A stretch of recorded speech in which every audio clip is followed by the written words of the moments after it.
Hey everyone, in this video we will see how to fix Metabo HPT battery not charging, charger reset and battery terminal troubleshooting.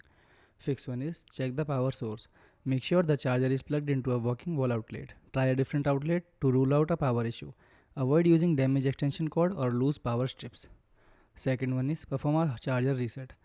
Unplug the charger from the power outlet, then remove the battery from the charger. Wait 2 to 5 minutes.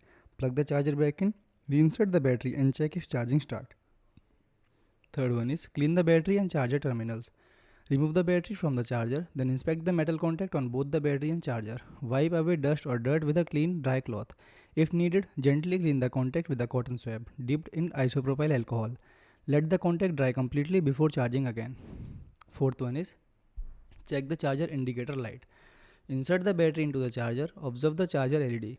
Compare the light pattern with the charger manual to identify charging, overheating or battery errors. Thanks for watching.